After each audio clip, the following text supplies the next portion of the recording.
Hello student, I am Kanchan and you are watching KS Classes. जैसा कि मैंने आपको लास्ट वीडियो में राज्यसभा के बारे में बताया था कि राज्यसभा की रचना किस तरह से होती है, उसका निर्वाचन कैसे होता है और साथ ही मैंने आपको उसके कार्यकाल और योग्यता के बारे में बताया था। अब हम इस टॉपिक में जो इस क्लास में हम राज्यसभा के कार्य तथा शक्तियों के बारे में पढ़ेंगे कि राज्यसभा के क्या क्या कार्य हैं और उन्हें ऐसी कौन सी शक्तियां प्राप्त है जो उनके लिए महत्वपूर्ण सदन होना बनाती है। तो एक तरह से वह महत्वपूर्ण सदन इसीलिए बनता है क्योंकि उसकी शक्तियां काफ़ी इम्पोर्टेंट हैं। तो हम वन बाय वन उनकी शक्तियों के बारे में देखते हैं।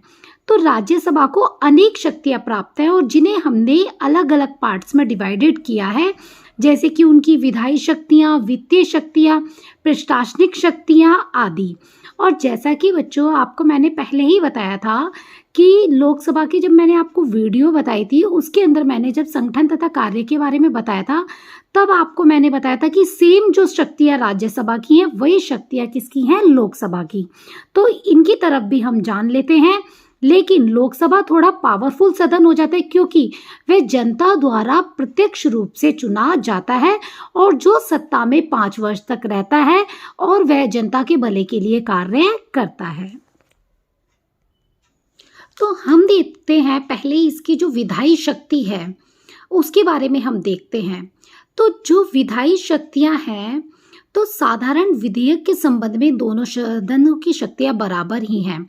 जैसा कि मैंने आपको बताया था कि लोकसभा और राज्यसभा दोनों की शक्तियां जो साधारण विधेयक है उसमें सेम है। और आपको मैंने बताया था कि विधेयक क्या होता है। जब हमारे कोई भी कानून बनता है तो उससे पहले उसे हम विधेयक के नाम से जानते हैं।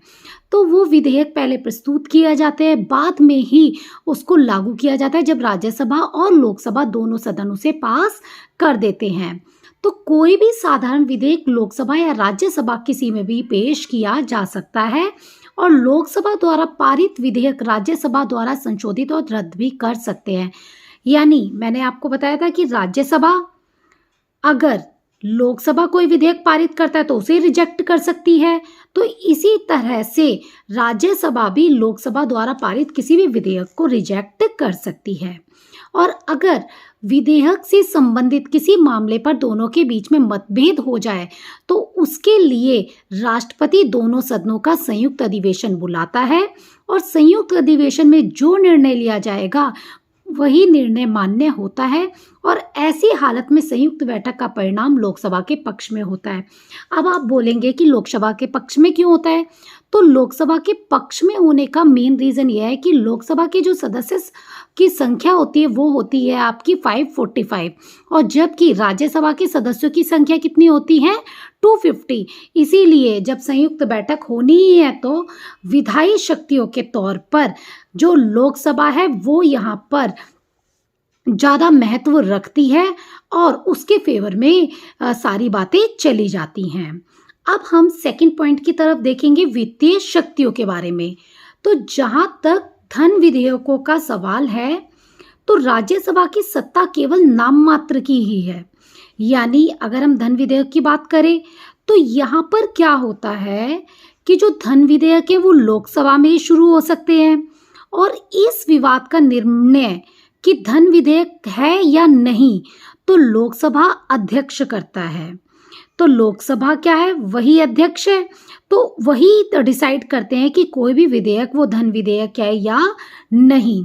तो लोकसभा में पारित हो जाने के पश्चात धन विधेयक राज्यसभा की सिफारिशों के लिए उसके पास भेजा जाता है और कितने दिन के लिए? 14 डेज में। अगर राज्यसभा 14 डेज में उस विधेयक को वापस नहीं करती तो वो विधेयक अपने आप ही पास हो जाता है और इसके अंदर राज्यसभा कोई भी संशोधन के सुझाव नहीं देती क्योंकि वो डिपेंड करता है कि लोकसभा को उसे मानना है या नहीं। तो इसीलिए वह लोकसभा में अपने आप पारित हो जाता है और बाद में राष्ट्रपति की अनुमति के लिए उनके पास भेज दिया जाता है। अगर सपोज करते हैं राज्यसभा 14 दिन के भीतर अपनी सिफारिशों सहित उस विधेयक को लोकसभा को लौटा भी देती है तो लोकसभा उसकी सिफारिश को मानने अथवा ना मानने के लिए पूर्णतः स्वतंत्र है। अगर बाय चांस लोकसभा को लगता है कि हाँ, इस विधेयक में थोड़ा सा सुधार होना चाहिए, तो वो सुधार करेगी। अदरवाइज उसे नहीं लगता कि उसको अपने विधेयक में कोई चेंजेस करने हैं, तो वह उसमें कोई चेंजेस नहीं लाती और वो विधेयक अपने आप ही पूरा हो जाता है और वह मान लिया जाता है। अब हम देखते हैं इसकी प्रशासनिक शक्तियों की तरफ। तो प्रशासनिक क्षेत्र में राज्यसभा की शक्तियां लोकसभा की तुलना में बहुत कम हैं, पर मंत्रियों से उनके विभागों के संबंध में प्रश्न राज्यसभा से भी पूछे जा सकते हैं। ऐसा नहीं कि आप मंत्रियों से उनके विभागों के संबंध में राज्यसभा प्रश्न नहीं पूछ सकती, तो वह प्रश्न भी पूछ सकती है। तो राज्यसभा के सदस्य काम रोको प्रस्ताव या अन्य प्रस्तावों के माध्यम से भी मंत्रियों के कार्य पर टीका टिप्पणी कर सकते हैं। तो वे पूछ सकते हैं कि आपने ऐसा काम क्यों किया। और अगला जो टॉपिक है वह आता है इनका न्यायिक शक्तियां। तो राज्यसभा को कुछ न्यायिक शक्तियां भी प्राप्त हैं। राज्यसभा को राष्ट्रपति पर आरोप लगाने, उसकी जांच करने पर उसका निर्णय करने का अधिकार उसी प्रकार प्राप्त है जिस प्रकार लोकसभा को।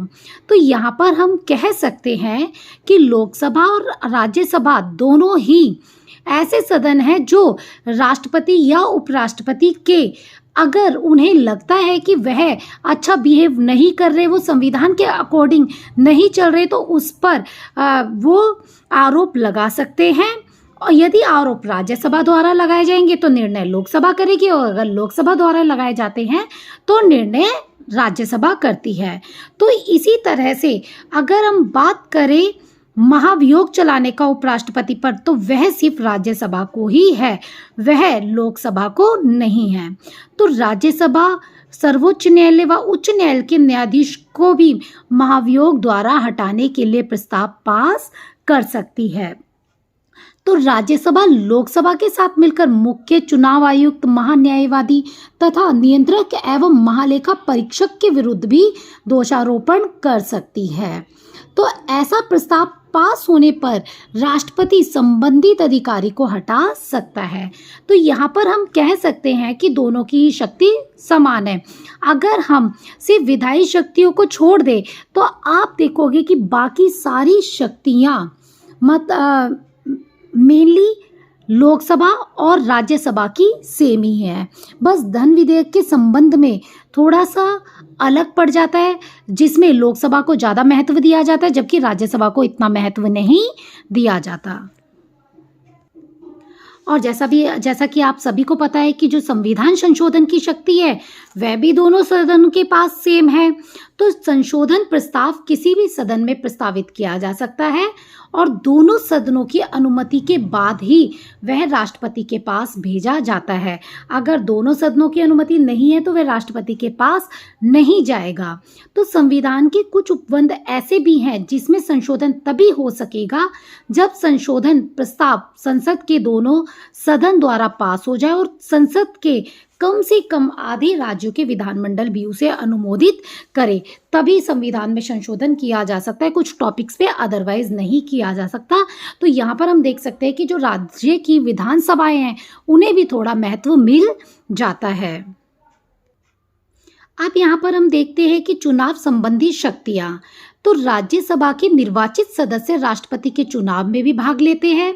तो संसद के दोनों सदन अपने सम्मिलित अधिवेशन में उपराष्ट्रपति का चुनाव करते हैं। इसी प्रकार राष्ट्रपति को हटाने के लिए भी राज्यसभा प्रस्ताव पारित करती है और यदि इस प्रस्ताव की संपुष्टि लोकसभा में हो जाए तो राष्ट्रपति को अपने पद से त्यागपत्र देना पड़ता है। और यहाँ पर और शक्तियों की बात कर लेते हैं। तो राज्यसभा के निर्वाचित सदस्य राष्ट्रपति के निर्वाचन में भाग ले सकते हैं। यहाँ पे बहुत इंपॉर्टेंट पॉइंट है, आप देख सकते हो कि अगर किसी व्यक्ति को राष्ट्रपति के लिए अपना नाम देना है तो उसमें से जो राज्यसभा के सदस्य वो अपना नाम नॉमिनेट कर सकते हैं। और राष्ट्रपति पे जो महाभियोग लगाने का समय है वो दोनों सदनों को एक समान प्राप्त है। सर्वोच्च व उच्च न्यायालय के किसी न्यायाधीश को पद से तभी हटाया जा सकता है जबकि लोकसभा के 7 राज्यसभा भी उसका समर्थन कर दे। और राज्यसभा को राज्य सूची में दिए गए किसी विषय को 2/3 बहुमत से राष्ट्रीय महत्व का घोषित करने का अधिकार है।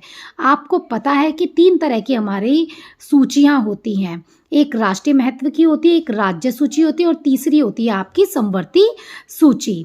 तो राष्ट्रपति की संकटकालीन घोषणा को 2 माह से अधिक जारी रखने के लिए राज्यसभा की स्वीकृति भी आवश्यक है।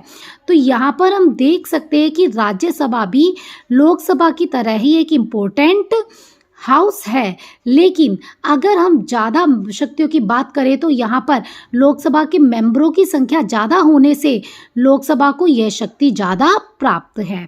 तो आप इस क्वेश्चन के एंड में निष्कर्ष जरूर लिखेंगे, क्योंकि अगर आप निष्कर्ष लिखते हैं तो इससे जो टीचर्स हैं तो उनका ध्यान काफ़ी अट्रैक्ट करता है और आपके जो मार्क्स हैं वो बढ़ने के चांसेस हो जाते हैं।